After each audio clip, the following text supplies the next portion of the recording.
20-25 minute की class होगी। इसमें हम लोग एक और विचार जो है इनका लास्ट वाला विचार, इनकी तात्विक विवेचना का लास्ट विचार, जिसमें हम लोग ईश्वर जीव और साक्षी संबंधी विचार को हम लोग देखने वाले थे, इसको हम लोग देख लेते हैं। और इसके बाद संभवतः हमको लग रहा है, ऐसा प्रतीत हो रहा है कि 20-25 मिनट में हम इसको खत्म कर लेंगे। और इसके उपरांत जो है कल वाली जो क्लासेस होंगी मेरे समय से ज्ञान मीमांसीय विवेचना से आरंभ होगी। तो आप लोग जो लोग बैकग्राउंड के नहीं है फिलोसफी के, वो जान ले कि ज्ञान मीमांसी विवेचना थोड़ी टफ पड़ती है, थोड़ी जटिल होती है।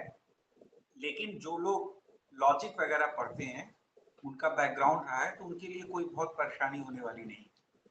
और जो लोग बैकग्राउंड के हैं फिलोसफी के, ऑलरेडी वो लॉजिक वगैरह पढ़े हैं और फिलोसफी को कई बार पढ़े, नेट वगैरह निकाल चुके हैं, तो उनके लिए तो वो नॉर्मल सी चीज होगी। लेकिन ज्ञान मीमांसी विवेचना हम सामान्य तरीके से नहीं पढ़ाते। ज्ञान मीमांसी विवेचना में मेरे विश्लेषण में गूढ़ता होती है, क्योंकि सभी पक्षों को हम स्पष्ट करने का प्रयास करते हैं। जैसे जो बौद्धिज्म वाला जब ज्ञान मीमांसी विवेचना हुई थी, तो हम लोगों ने उसमें बहुत विस्तार पूर्वक सारी चीजों को पढ़ा था। ठीक है। अभी यहाँ पे कई लोग ऐसे क्लास में होंगे जो बौद्धिज्म की क्लास किए होंगे। तो जैसे उसमें प्रत्यक्ष को परिभाषित किया जाता है, जैसे आचार्य दिगनाथ प्रत्यक्ष को परिभाषित करते हैं बौद्धिज्म में कि प्रत्यक्षम कल्पना पूर्णम ज्ञानम, ये परिभाषित करते हैं। और आचार्य धर्म कीर्ति इसमें अभ्रांत पद जोड़ देते हैं कि प्रत्यक्षम कल्पना पूर्णम अभ्रांत ज्ञानम, अभ्रांत ज्ञानम, ऐसे करके इसको व्याख्यायित करते हैं। यानी अभ्रांत पद धर्म कीर्ति जोड़ देते हैं, कल्पना पूर्ण वो पहले से जोड़े रहते हैं। अब हम लोग जब इसकी विवेचना किए तो हम लोग सिर्फ यही नहीं जाने, क्योंकि सामान्य तौर पे यही बस जान लिया जाता है। लेकिन जब आपका इंटरव्यू हो रहा होगा, मान लीजिए कोई बौद्धिज्म का ज्ञान मीमांसी को अच्छे से समझने वाला, या बौद्धिज्म की कोई चर्चा ही हो गई और आपसे ये सब पद पूछने लगा, तो वहां पर आप जो है फ्यूज कर जाएंगे। तो आप जेआरएफ भी हो जाएंगे, आप एग्जाम भी निकाल लेंगे, लेकिन इंटरव्यू में रुकने लगेगा। इसलिए इसको एक स्तर पे ले जाना ही होगा, पढ़ाई लिखाई को एक स्तर पे ले जाना होगा, अगर कुछ बड़े गोल को आप अचीव करना चाह रहे हैं। तो अगर मैं किसी से पूछ दूं कि ये जो कल्पना पूर्ण पद जोड़ा गया है, इसके पीछे की अवधारणा क्या है, ये कल्पना पूर्ण पद क्यों जोड़ा गया, और जो धर्मकीर्ति ने इसमें अभ्रांत पद जोड़ दिया, यह अभ्रांत पद जोड़ के क्या वो हासिल करना चाहते थे, कौन सी समस्या उनको दिखाई दे रही थी, जिसके निराकरण के उद्देश्य से धर्मकीर्ति ने इसमें अभ्रांत पद जोड़ दिया। तो एक एग्जाम्पल दे रहे हैं कि हमारी जो ज्ञान मीमांसी विवेचना होती है ना, वो एक स्टेप आगे चली जाती है और जाकर हम लोग विश्लेषण करने की कोशिश करते हैं। और अभी आप लोग को इंटरव्यू देने का मौका नहीं मिला है, लेकिन जब आप इंटरव्यू कभी देंगे ना, तो आप हमें याद जरूर करेंगे, क्योंकि आपको ऐसा प्रतीत होगा कि वो जो सारे प्रश्न उधर से आपके ऊपर जो फेंके जा रहे होंगे, वो सारे प्रश्नों की चर्चा इस क्लासरूम में कभी न कभी की गई होगी। ठीक है। इसलिए समग्रता में आपके व्यक्तित्व का निर्माण इस क्लासरूम के द्वारा हो रहा है। न सिर्फ नेट जेआरएफ निकालने तक आप सीमित रहेंगे, बल्कि कोई भी इंटरव्यू आपका नहीं रुकेगा। ये हमारा आपको वचन है, अगर आप ईमानदारी पूर्वक पढ़ते लिखते रहेंगे। अब जो लास्ट वाला विचार है, 15-20 मिनट जो हम लोग पढ़ना चाह रहे हैं, ईश्वर और जीव और साक्षी के संदर्भ में, जैसा हम लोग कल भी चर्चा किए, कृष्णा जी ने भी एक प्रश्न उठाया था कि यहाँ पर बहुत सारी दार्शनिक समस्याएं उठती हैं आदि गुरु शंकराचार्य के दर्शन में, क्योंकि वो एक्सट्रीम पे जाकर जो अल्टीमेट रियलिटी की स्थिति को स्वीकार करते हैं, उसके कारण जगत और जीव की व्याख्या करने की समस्या उनके दर्शन में बनी रहती है। और फिर इसकी व्याख्या के उद्देश्य से जो माया भ्रम और अध्यास संबंधी विचार को ले आते हैं अपने दर्शन में, फिर माया का संबंध किस प्रकार स्थापित करें परम तत्व के साथ, और किस प्रकार उसकी विवेचना करें, इसको लेकर समस्या आ जाती है। इसमें अनेक तरह की इश्यूज आने लगते हैं, क्योंकि हम कहते हैं कि परम तत्व क्या होता है, निरुपाधिक होता है। फिर हम कहने लगते हैं कि ये माया की उपाधि से युक्त जब हो जाता है तो हम इसको ईश्वर कहने लगते हैं। तो यहाँ कॉन्ट्रडिक्शंस आने लगते हैं। लेकिन ये कॉन्ट्रडिक्शंस होते हुए भी, जिसको हम लोग कॉन्ट्रडिक्शंस कहें या फिर दूसरा पद प्रयोग करें अंग्रेजी में कि लिमिटेशंस कहें, कि ये लिमिटेशंस इनकी दर्शन की दिखाई देती है बहुत सारी। तो ये लिमिटेशंस के होने के बाद भी, क्योंकि आप लोग के सिलेबस में है और आप लोग में एज इट इज प्रश्न आता है, तो पहले इनकी विवेचनाओं को तो जानना आवश्यक है। ठीक है। तो हम सिर्फ इसलिए कि ये लिमिटेशंस हैं, इसके कारण हम ये नहीं कहेंगे कि हम इस विचार को न पढ़ें। या इस विचार के प्रति हम थोड़ा सा कम अटैचमेंट रखें, नहीं, ऐसा मत करिए। हर एक विचार के प्रति अटैचमेंट रखिए आप, क्योंकि आपके सिलेबस में आपको एज इट इज पढ़ना है। हाँ, उसकी लिमिटेशंस को जानते रहे, ताकि आपसे कोई प्रश्न हो उसके लिमिटेशंस को लेके तो आप उसको व्याख्यायित विवेचित कर सकते। तो जैसे ईश्वर विचार के संदर्भ में आपकी पुस्तकों में भी दिया है और सामान्य तौर पे हम बताएंगे भी, और जिसमें कॉन्ट्रडिक्शंस भी आते हैं। जो लोग आरंभिक रूप से क्लास में होंगे तो उन्होंने देखा होगा कि औपनिषदिक दर्शन में ब्रह्म के दो रूपों की चर्चा हम लोग ने की थी। एक अपर ब्रह्म की चर्चा की थी, एक पर ब्रह्म की चर्चा की थी। और जो अपर ब्रह्म है इसके लिए हम लोग सगुण, सविकल्पक, सोपाधिक अनेक प्रकार के पदों का हम लोग प्रयोग करते थे। और जो पर ब्रह्म है इसके लिए निरुपाधिक, निर्विकल्पक अनेक प्रकार के पदों का प्रयोग किया। और इसमें जो अपर ब्रह्म का सगुण रूप है उसके दो रूपों की हम लोग चर्चा किए, जिसमें एक था स्वरूप लक्षण और एक तटस्थ लक्षण। तटस्थ लक्षण में हम लोग ने कहा जन्मादस्य यथार्थ, और उसमें कहा सतचित आनंद स्वरूप लक्षण में। तो यहाँ पर जो ये सारी विवेचना है ना, ये विवेचना ईश्वर संबंधी विचार की जो विवेचना है आदिगुरु शंकराचार्य की, ये सारी विवेचनाएं जुड़ी हुई है किससे? एक प्रकार से जिसको हम लोग कहेंगे कि अपर ब्रह्म के जो सगुण स्वरूप है ना, उस स्वरूप की विवेचना जो है इनके ईश्वर संबंधी विचार से जुड़ती है। यानी औपनिषदिक दर्शन में जिस सगुण ब्रह्म के स्वरूप की व्याख्या विवेचना की गई है, वही विवेचना इनकी ईश्वर संबंधी विचार में परिलक्षित होती है। और इसीलिए आपकी पुस्तकों में दिया भी गया है कि निर्गुण पर ब्रह्म पर, यही स्टेटमेंट दिया है कि निर्गुण पर ब्रह्म पर सगुण सविशेष रूप अपर ब्रह्म या ईश्वर के रूप में हमको जो है अवभाषित होता है, हमको दिखाई देता है, हमको व्याख्यायित होता है।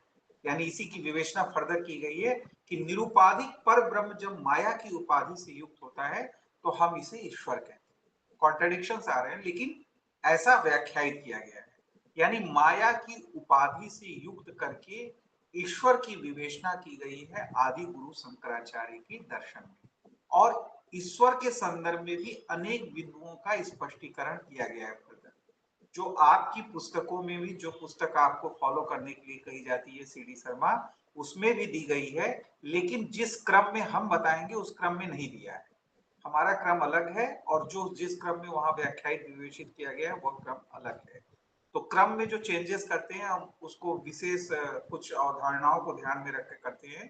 तो आप लोग जिस क्रम में हम बताएं ना, उसी क्रम में आप लोग पुस्तकों को अप्रोच करके पढ़िएगा तो आपको आसानी होगी। एक बिंदु जो स्पष्ट किया गया है ईश्वर विचार के कारण, ईश्वर विचार के संदर्भ में आदि गुरु शंकराचार्य के दर्शन में, वह यह स्टेटमेंट दिया गया है कि ये जो माया है अध्यास, इसकी अवधारणा जो हम लोग अभी पढ़े पिछले क्लास में, इसी माया के कारण जो पर ब्रह्म है, यानी जिसको हम लोग पर ब्रह्म कह रहे हैं, अल्टीमेट रियलिटी कह रहे हैं, वह हमें ईश्वर, जीव और जगत के रूप में प्रतीत होता है। सामान्य तौर पे ये स्टेटमेंट, तो यही स्टेटमेंट बार बार बताया जा रहा है आप लोग को कि ये जो पर ब्रह्म का जो स्वरूप स्वीकार किया गया था, उस स्वरूप में जो एक्सट्रीम पे जाकर सारी चीजें स्वीकार कर ली गई थी कि जो ये त्रिकाल आबादित है, निर्विकार है, तो ऐसी स्थिति में इनसे ईश्वर, जीव, जगत की व्याख्या करना, यानी जीव और जगत की व्याख्या करना संभव नहीं था।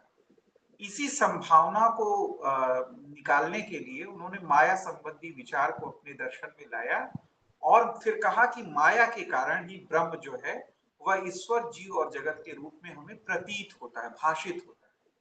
यानी ईश्वर, जीव और जगत, इनकी कोई तात्विक सत्ता नहीं होती, यानी ये तत्वतः सत्य नहीं है, क्योंकि सत्य तो केवल एकमात्र परम तत्व पर ब्रह्म है, ठीक है, वही एकमात्र सत्य है, त्रिकाल आबादित है। लेकिन ये सब हमको प्रतीत होते हैं, माया के कारण प्रतीत होते हैं, ठीक है। इसीलिए वो कहते हैं कि जब ये माया का बंधन हट जाता है हमसे, तो ये सारी चीजें जो ईश्वर, जीव, जगत रूपी जो प्रपंच है, क्योंकि जीव का यहाँ पे अभिप्राय क्या है आप समझ रहे होंगे कि जीव का यहाँ अभिप्राय बद्ध जीव से है, ठीक है। क्योंकि आप लोग श्लोक याद किए होंगे आरंभिक रूप से भी, ये क्या कहा गया है कि जीवो ब्रह्म्यो ना पर, जीव तो ब्रह्म ही है। तो जीव तो ब्रह्म ही है, लेकिन माया के कारण वो जीव क्या हो जाता है, अज्ञानता से कलुषित होकर बद्ध हो जाता है, यानी बंधन में पड़ जाता है। तो आत्मा से कलुषित होकर यह संसार के बंधन में, संसार चक्र में फंस जाता है। और जब यह माया का बंधन हट जाता है तो ये सारी चीजें जो प्रतीत हो रही होती हैं, यह प्रतीति भी हट जाती है और हम ब्रह्म के साथ क्या हो जाते हैं, एकाकार हो जाते हैं। वो जाना भी एक प्रकार की क्रिया को दर्शाता है, क्योंकि हम तो ब्रह्म है ही, जीव तो ब्रह्म है ही, ठीक है। केवल अविद्या ही आती है और अविद्या ही चली जाती है, और कुछ नहीं। कोई क्रिया परिघटित नहीं होती इनके मोक्ष संबंधी विचार में, ठीक है। केवल अविद्या आती है और अविद्या चली जाती है।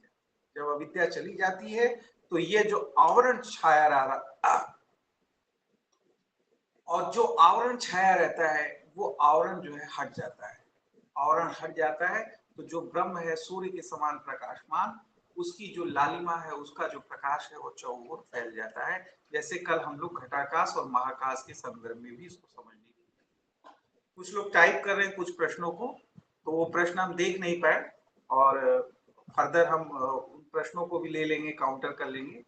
आज की क्लास जो है थोड़ी लेट चल रही है, तो 2-4-5 पॉइंट्स और हम चाह रहे हैं कि हम इसको बता दें, और इसके बाद फिर प्रश्नों को लेने की कोशिश करेंगे, और नहीं तो कल की क्लास में हम लोग उसको काउंटर कर लेंगे। वो प्रश्न हमारे पर्सनल आईडी पे भी भेज सकते हैं जो लोग टाइप कर रहे हैं प्रश्न, कि वो क्या पूछना चाह रहे हैं, तब हम उनको कायदे से बताएंगे कि क्या समस्या है उनकी, उनका निराकरण पर्सनल रूप से करेंगे। ठीक है। अब जो तीसरे पॉइंट को हम लोग स्पष्ट कर दें, पहले पॉइंट को ये स्पष्ट किया गया कि माया के कारण ही ब्रह्म ईश्वर जीव और जगत के रूप में प्रतीत होता है। और कहीं कहीं यह भी व्याख्या विवेचित किया गया है कि मतलब एक तरह का एक दृष्टिकोण प्रस्तुत करने की कोशिश की गई है कि माया के कारण जो पर ब्रह्म है वह ईश्वर के रूप में प्रतीत होता है, और जो ईश्वर है वह माया के कारण जीव और जगत के रूप में प्रतीत होता है। इस रूप में भी कहीं कहीं विवेचना की गई, तो आप लोग ध्यान रखिएगा, ठीक है। एक विवेचना तो सामान्य रूप से है, जहां कहा गया है कि माया के कारण ब्रह्म ईश्वर जीव जगत के रूप में प्रतीत होता है, और दूसरी विवेचना में कहा जा रहा है कि माया के कारण क्या है, यानी माया के प्रभाव के कारण जो पर ब्रह्म है वह ईश्वर के रूप में प्रतीत होता है, और ईश्वर जो है माया के प्रभाव के कारण जीव और जगत के रूप में प्रतीत होता है।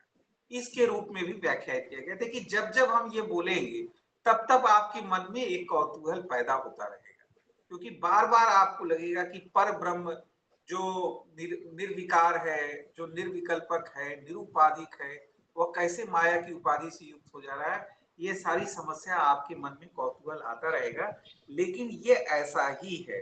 ये लिमिटेशंस है इनके दर्शन की, जो लिमिटेशंस इनके दर्शन में है, लेकिन है क्या इनका दर्शन, यही है दर्शन। यानी इनका ईश्वर विचार क्या है, यही है ईश्वर विचार इनका, जहां यह बताया जा रहा है कि माया के कारण पर ब्रह्म ईश्वर के रूप में प्रतीत होता है, और ईश्वर माया के प्रभाव के कारण जीव और जगत के रूप में प्रतीत होता है।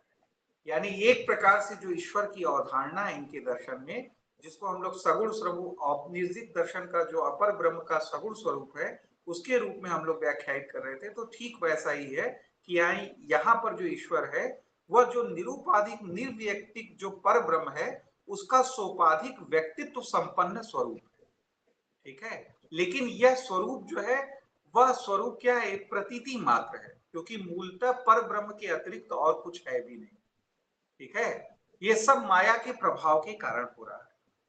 और एक स्टेटमेंट इसके उपरांत जो आप लोग की पुस्तकों में दी गई है, जो हो सकता है कि कभी आपकी यूजीसी नेट जेआरएफ में पूछ ले, कि ये जो सारी चीजें आप देख रहे हैं माया के प्रभाव के कारण, तो ये सब देख रहे हैं कि माया के प्रभाव के कारण एक प्रकार का आभास उत्पन्न हो रहा है। यानी माया के प्रभाव के कारण ही ईश्वर जीव और जगत की हमें प्रतीति हो रही है, लेकिन जो ईश्वर की स्थिति है वह एक विशिष्ट स्थिति होती है, क्योंकि ईश्वर का जो आभास है इसको आदि गुरु शंकराचार्य ने ब्रह्म के सर्वोच्च आभास के रूप में अभिहित किया है। तो इसको आप लोग ध्यान रखिएगा कि हो सकता है कि एज इट इज स्टेटमेंट आपकी यूजीसी नेट जेआरएफ में पूछ दे कि आदि गुरु शंकराचार्य में ब्रह्म के सर्वोच्च आभास के रूप में अभिहित है, और प्रश्न पूछने लगे ईश्वर जीव जगत, ईश्वर जीव जगत तीनों उपरोक्त में से कोई नहीं। अगर यह आपसे प्रश्न पूछ दे तो आपका उत्तर क्या होगा, ईश्वर। यानी ब्रह्म के सर्वोच्च आभास के रूप में जिसको अभिहित किया गया है, जिसको स्थान दिया गया है, वह इनका ईश्वर संबंधी विचार ही है। ठीक है। अब ये जो ईश्वर पर माया के प्रभाव को देखा जा रहा है, इसके संदर्भ में कुछ एक दो पॉइंट्स ऐसे बनेंगे जिसपे आप लोग को ध्यान रखना चाहिए। हो सकता है कि इस पे आप लोग से प्रश्न पूछ दे आपके नेट जेआरएफ में, हो सकता है पहले भी पूछा हो।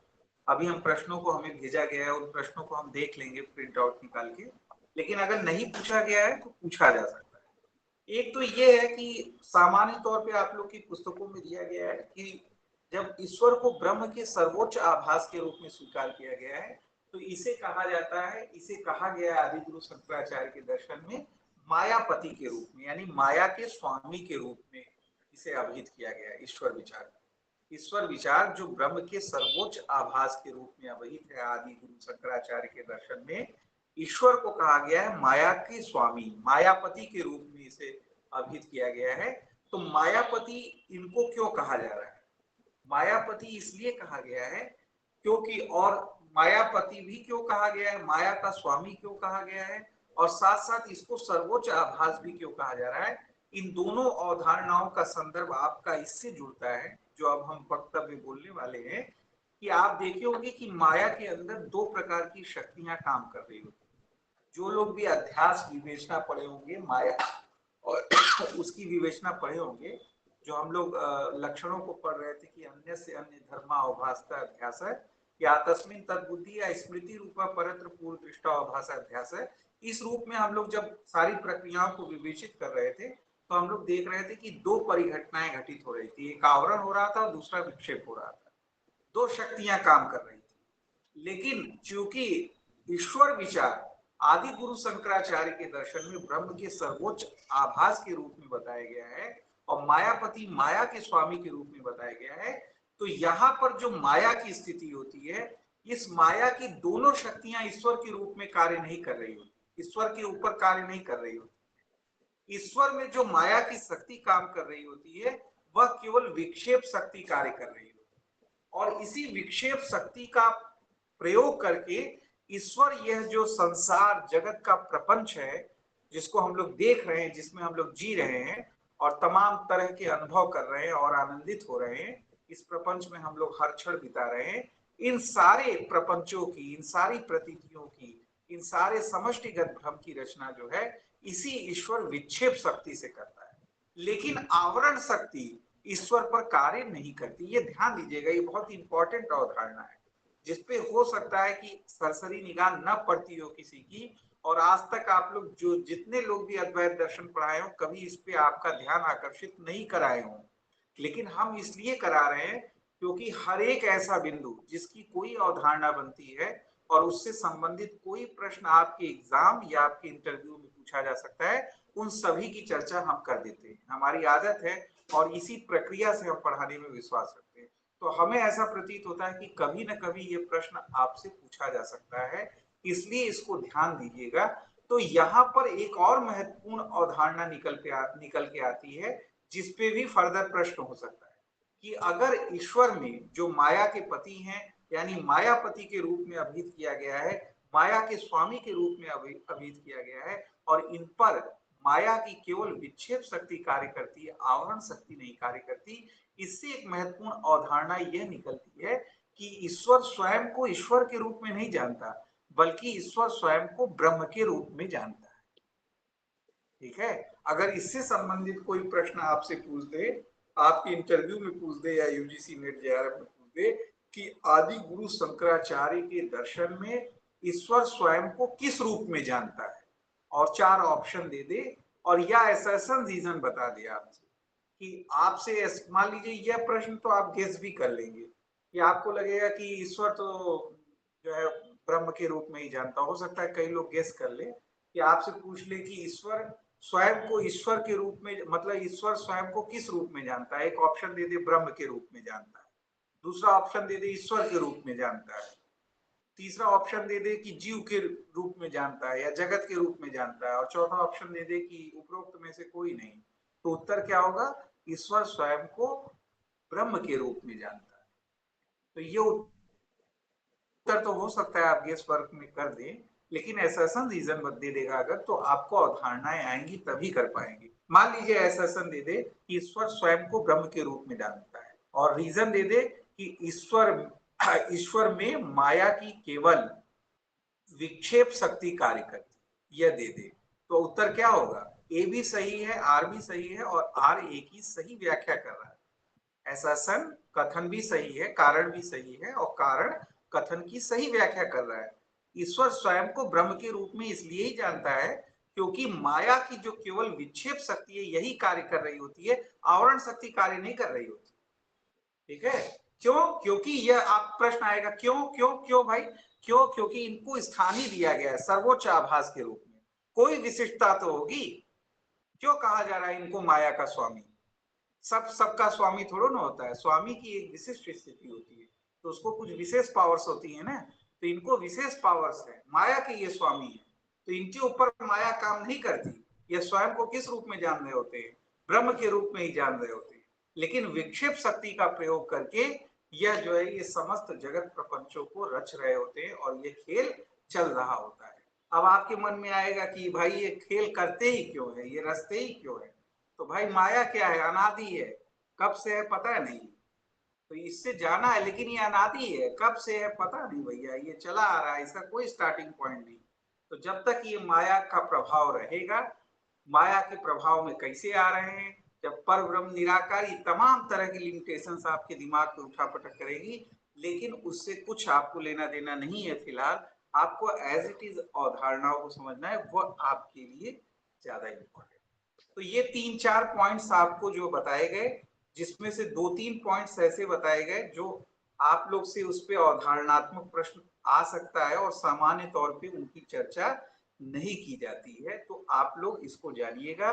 तो यही जो ईश्वर विचार है, जो माया के स्वामी मायापति के रूप में बताए गए हैं, इन्हीं को सृष्टि के कर्ता धर्ता हर्ता नियंता, इन सारी चीजों के रूप में व्याख्यायित विवेचित किया गया है आदि गुरु शंकराचार्य के दर्शन। ठीक है, और एक प्रकार से जैसे हम लोग देखते हैं कि स्पिनोजा दर्शन में भी कहा गया है कि God is world, world is God, तो इसी सेंस में यहाँ पर ईश्वर विचार है कि ईश्वर जो है सृष्टि में है और सृष्टि जो है ईश्वर में है। ये सारी विवेचना उसी स्वरूप में है, लेकिन ये माया से जुड़कर ये सारी विवेचनाएं आ रही हैं, इसको आप लोग ध्यान दीजिएगा।